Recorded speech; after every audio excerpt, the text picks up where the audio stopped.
Good size hot dog.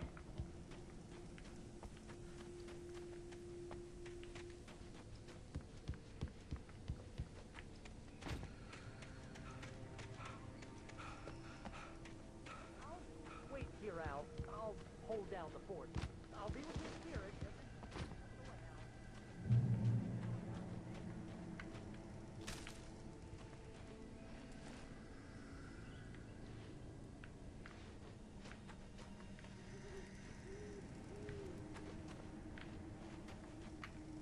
Barry had the keys to the car he rented. Wasn't a long walk to the visitor center, and it wouldn't be any use to me in the forest. I knew I should have gone to the cops. This wasn't the smartest thing I'd ever done, but I was still angry with Barry for trying to talk me out of it. These people had called me right in the sheriff's station. The cops wouldn't scare them, and they had Alice.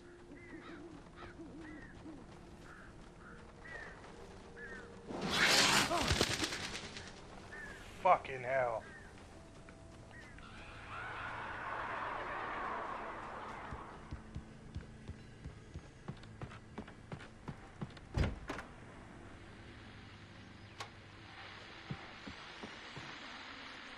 Welcome back to the show, folks. As promised, our very own Dr. Nelson has just parked his rear end in the studio. Doc, what's your Deerfest plan like? Plan? You make it sound a lot more organized than I ever seem to.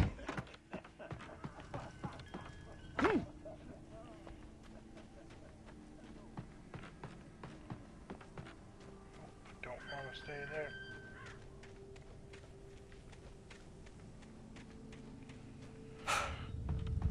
The fuck is that?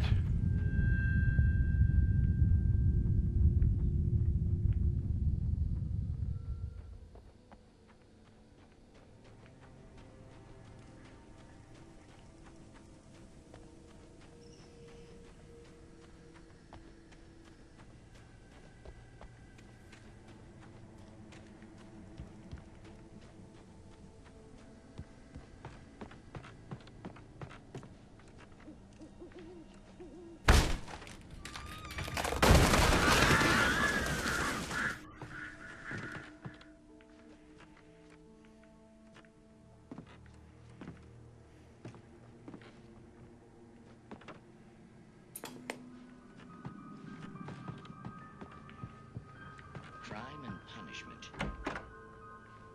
The cancer and cure of civilization.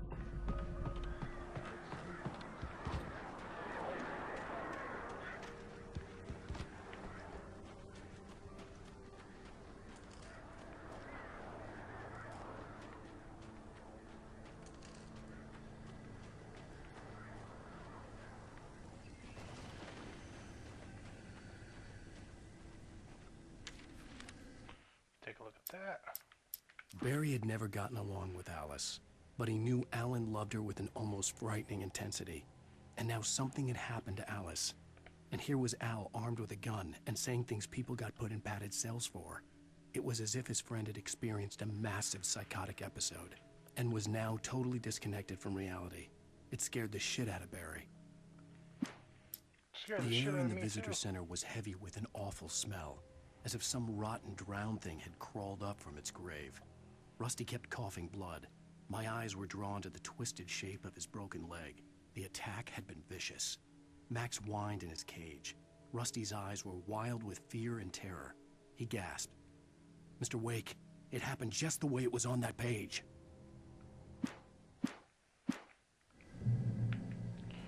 That ain't good.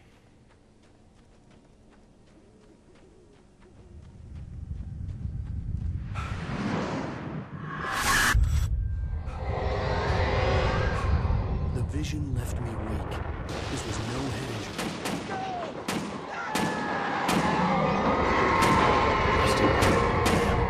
Rusty, hang on! I'm coming! Please, help me!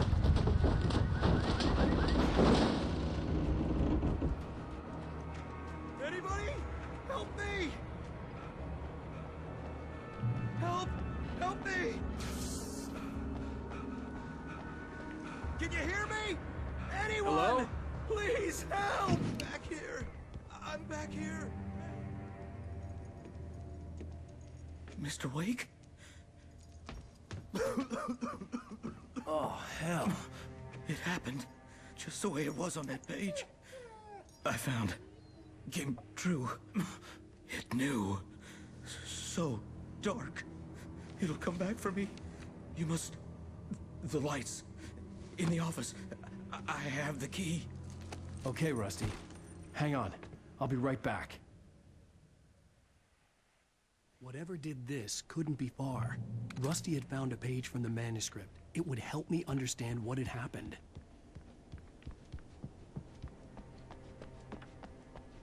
The only way to make sure that Rusty was safe was to get the power running and the lights back on. Oh, another manuscript page. The visitor center was sturdy, but the impact turned the front of the building into splinters. Rusty was thrown across the lobby like a rag doll and hit the far wall hard. It didn't hurt until he tried to move and saw his leg bend the wrong way, felt the broken ribs stabbing him on the inside. Rusty howled in pain and fear, suddenly afraid to die alone.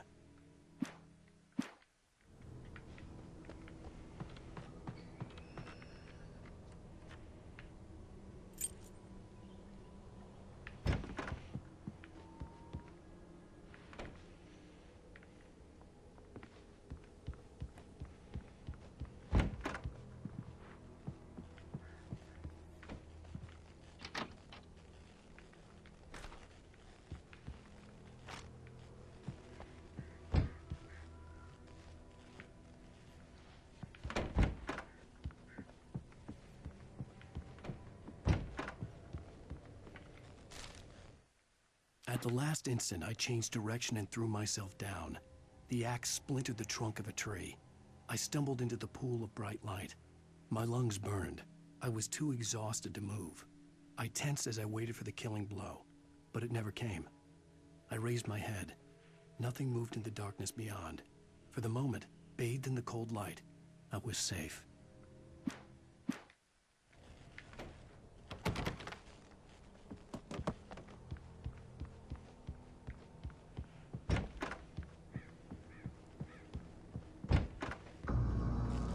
I was too late.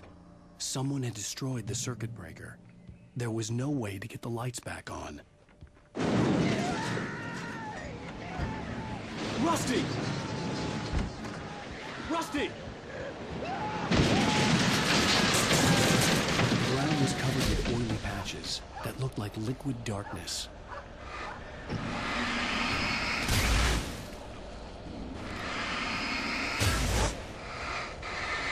Hunters need hunting licenses.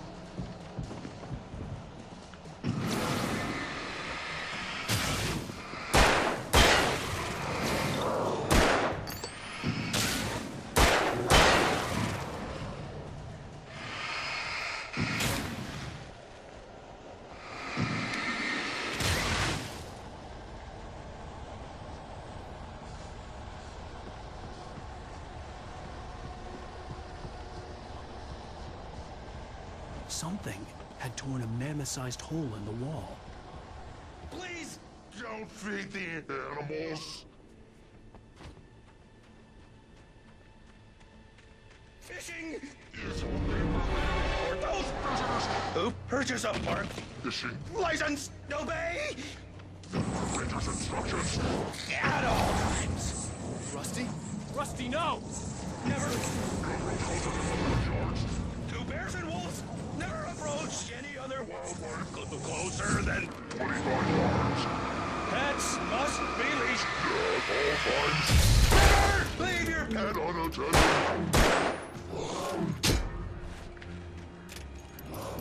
It is Natural objects. or historical artifacts from the park.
Forget about it, Barry. It's just me going crazy.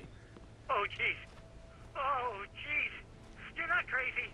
I wish you were crazy, but you're not crazy. Ow, be careful. Stay in the cabin. Don't open the door for anyone. I mean it.